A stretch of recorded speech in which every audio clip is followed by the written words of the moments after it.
Aset, liabilitas. Dua kata ini pertama kali aku denger waktu membaca atau belajar soal keuangan, dan rasanya itu kayak ribet anjir. Denger aja kepalaku itu langsung panas, terus aku skip. Sampai akhirnya ada satu momen yang bikin aku ngeh.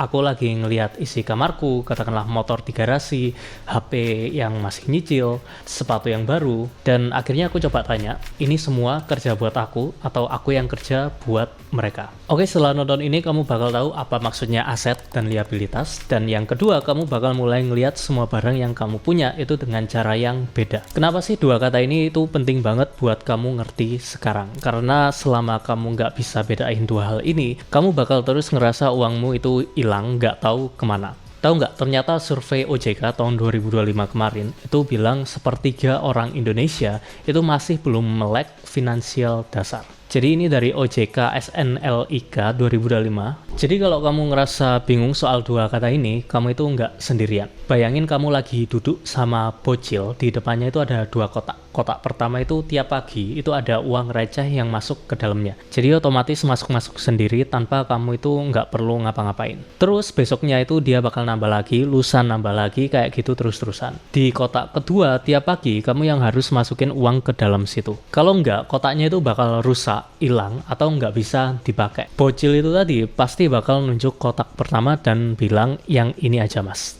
Kalau yang kotak kedua dia bakal bilang moh atau nggak mau. Dan itu tadi singkatnya aset sama liabilitas. Aset itu kotak yang hasilin, liabilitas itu kotak yang minta. Oh iya, ini bukan cara akuntan ngelihatnya ya. Kalau di buku akuntansi ini definisinya beda. Dan di sini aku ngelihat dari kemana arah uangnya, masuk apa keluar. Jadi satu pertanyaan aja, ini ngasih atau ini minta. Masalahnya adalah hampir semua orang itu salah bagi barangnya sendiri. Motor itu kan aset ya, aku butuh itu buat kerja. Oke, tapi coba kamu hitung. Bensin tiap minggu, servis tiap bulan, pajak tiap tahun, ganti oli, ganti ban, bayar parkir. Kalau di total mungkin bisa nyampe sekitar 300 sampai 400 ribu per bulannya. Setahun bisa hampir 4 sampai 5 juta cuma buat ngerawatnya aja. Motor itu nggak pernah ngehasilin uang buat kamu, tapi kamu yang terus-terusan ngehasilin uang buat dia. Dan kalau ditanya ke anak TK tadi, mungkin dia sampai nggak bakal mau buat nunjuk pakai motor itu. Tapi satu hal yang penting, kalau motor itu bisa bikin kamu bisa kerja dan dapat gaji tiap bulannya, itu ceritanya beda. Itu namanya biaya yang bikin kamu biar bisa terus jalan. Bukan berarti itu aset, tapi artinya itu liabilitas yang perlu ada. Dan itu beda sama liabilitas yang nggak perlu ada. Kenapa kok bisa salah label? Karena dari kecil kita diajarin satu kalimat yang kelihatannya benar. Beli rumah itu investasi. Dan itu nggak selalu benar. Rumah yang kamu tempatin sendiri, bayar cicilan, bayar listrik, bayar air, bayar PBB, bayar renovasi,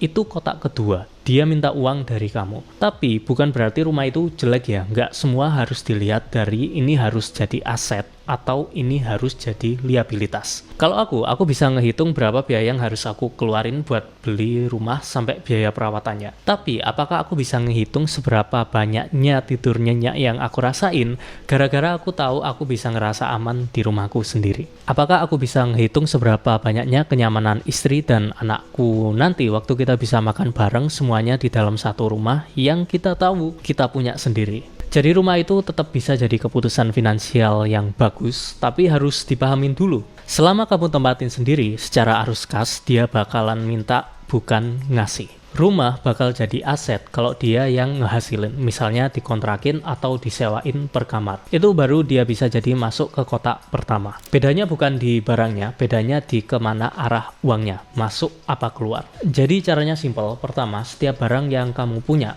kamu tanya satu hal. Ini masukin atau ngehasilin uang ke aku, atau aku yang masukin uang ke dia. Kalau jawabannya yang kedua, itu liabilitas, dan itu nggak apa-apa kalau kamu punya. Tapi sekarang kamu tahu kalau itu liabilitas. Dan bedain mana liabilitas yang harus ada, terutama buat barang-barang yang bisa bikin kamu terus kerja dan hidup. Dan mana yang sebenarnya itu nggak perlu. Kedua, yang paling penting, bukan langsung jual semua liabilitas, tapi sadar dulu. Sadar bahwa motor yang kamu naiki tiap hari, itu bukan aset. Itu mungkin liabilitas yang kamu butuhin. Sadar bahwa HP yang masih nyicil 12 bulan itu bukan investasi. Sadar bahwa langganan yang ke auto debit tiap bulan, katakanlah 500 ribu di sini atau 100 ribu di sana, itu masuk ke kotak kedua yang terus minta, diem-diem. Dan rasanya waktu pertama kali aku ngelakuin ini, ngelihat satu-satu barang yang aku punya dan tahu persis mana yang kerja buat aku, mana yang aku kerja buat dia, itu nggak bikin aku ngerasa miskin. Itu bikin aku ngerasa akhirnya bisa ngelihat lebih dekat. Tapi ada satu hal yang lebih bahaya dari salah label. Ini yang menurutku jauh lebih penting dari sekedar tahu bedanya, karena tahu aja itu kayak nggak cukup kalau kamu masih nambah-nambahin terus kotak yang minta. Pernah nggak kamu beli sesuatu yang rasanya itu ini penting banget waktu beli, habis itu katakanlah 3 bulan kemudian udah kesimpan terus di laci, kepake beberapa kali aja, habis itu nggak kepake. Kayak katakanlah beli sepatu buat hiking, ini aku jamin 100% bukan aku, karena mungkin besok mau ke gunung, subscribe langganan Cloud Max hampir 2 jutaan karena mikirnya bakal dipakai di project kedepannya, yang ternyata hampir nggak kepake semua. Semuanya itu karena mungkin. Ternyata kebanyakan liabilitas yang kita beli itu bukan karena butuh, tapi karena beli itu ngerasanya kayak udah ngapa-ngapain. Jadi jawaban aslinya kayaknya aku terlalu gabut aja gitu. Dan ini yang bikin susah, karena yang bikin beli bukan logika, tapi perasaan. Aku sendiri pernah beli alat-alat yang harganya itu katakanlah 500 sampai 600 ribu per bijinya. Tapi kalau di total setahun, itu kayak jutaan yang hilang cuman buat beli sesuatu yang aku mikirnya bakal sering aku pakai dan akhirnya nggak pernah dipakai lagi. Dan kalau jutaan itu tadi misal aku simpen dan taruh di instrumen yang aman aja, misal 500 ribu sebulan ditaruh di reksadana pasar uang yang ngasih sekitar 6% setahun, dalam 5 tahun itu bakal jadi sekitar 35 juta. Dan ada sekitar katakanlah 5 jutanya itu bunga yang kamu dapat dari nggak ngapa-ngapain. Jadi uangnya aja itu yang kerja.